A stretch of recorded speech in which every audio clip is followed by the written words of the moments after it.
Hey everyone! So today I wanted to put together a video basically capturing where the bike has come since I've bought it, or actually prior to me buying it even, as well as the things I've done in my almost 3 years of ownership of the bike. This is definitely one of the more extensively modified bikes that I've ever owned. Not saying it's by any terms a heavily modified bike. The internals, it's a stock engine. But most of the bikes I have ever owned prior to this have always just been, slip-on can. And that was basically the extent. I liked the noise. That was about it. So now this bike, though, it's full exhaust, power commander. It's tuned by Brock's. Number of other things that I'll get into. And this is, like I said, this is by far the most extensive build that I've ever had. And there are more things coming to prep it for this next season on the track. So what I wanted to do with this video was to kind of show you guys, I have been to the track over the last 2 years. It wasn't until recently where my girlfriend was like, hey, you do a lot of stuff that may interest people with this bike. Why don't you capture that and put a thing together on YouTube? So first of all, thank you, Lisa. I do appreciate that. This is the whole reason I'm here. So my intent with this is just give you guys some background on the bike, show you some of the footage. I am not good. Trust me, Ricky Gatson has nothing to worry about on me trying to keep up with him. He can have the title. It's just more of, I enjoy it. I want a bike that I can jump on, ride to the track, and then basically beat the living crap out of it all day long, jump back on it, and just ride it home. And so far, for the last 2 years, the ZX14 has met that by leaps and bounds. I am very much a fan of this bike. I cannot stress enough how great it has been. So hopefully if you guys enjoy this, I will be getting those other videos that I mentioned earlier put together. I just unfortunately have not had a chance to yet. But if you guys are enjoying this content or would like to see more, please like, subscribe, hit the notifications. And if there's anything that you see that as these videos come out, that I'm missing, or you feel like you want to know more about, leave it in the comments. Let me know. Again, this is just for fun. I enjoy it, so I'm hoping you guys do as well. Anyways, on to the background.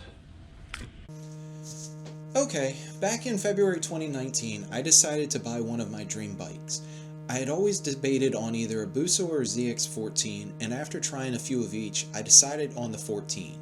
I ended up finding a local guy selling an '08 with roughly 22,000 miles on it for $4,500. After meeting with him, I checked out the bike, and seeing it had everything I was looking for, I paid him the asking price and trailered it home.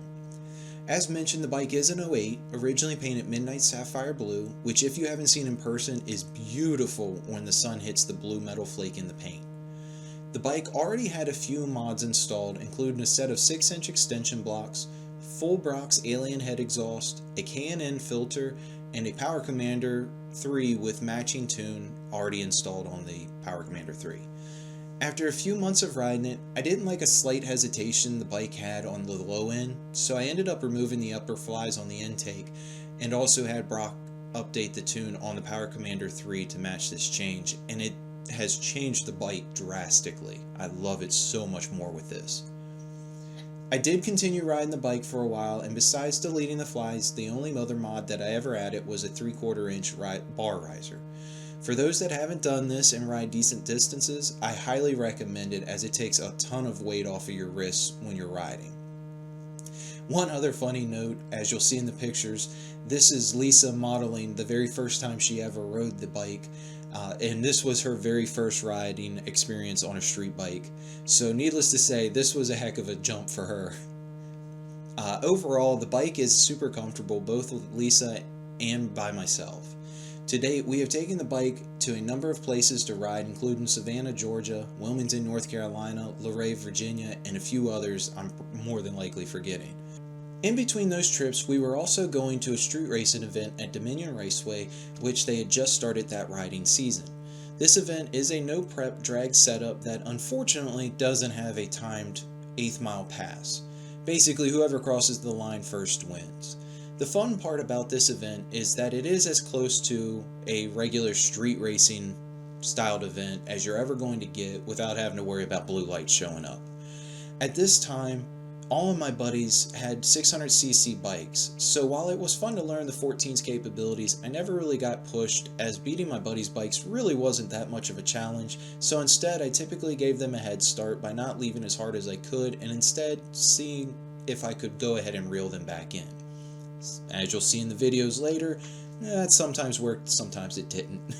After my first riding season with the bike, I decided I wanted to change things up and refresh her for the following season.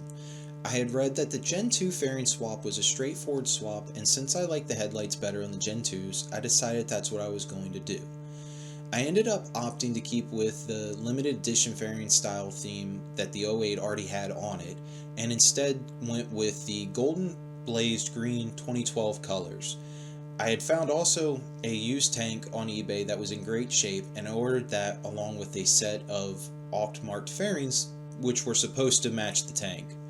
In case anyone is wondering, the Oct-marked fairings, while not a bad setup to align and install, did leave me a little down on the paint department. The green they used is a little lighter and doesn't have any of the metal flake that the OEM color has on the tank. The other downside is that the paint is very thin. If I had to do it all over again, honestly, I would probably just get an unpainted set and have someone professionally paint them to match the tank's colors. I think this would have gave me a much better outcome than what I actually ended up with.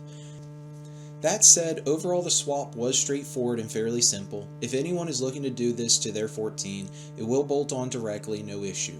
The only thing you may want to add is a coolant reservoir, as the Gen 1 is a bit thicker, which does push on the inside of the fairings a bit.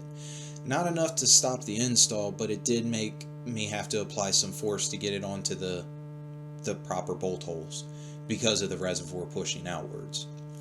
After the install, the weather basically started turning and COVID hit. Unfortunately, this did cut track time down and we didn't get as much track time as we would have liked. However, towards the middle of the season, we did manage to get a few good runs in at the final events Dominion had.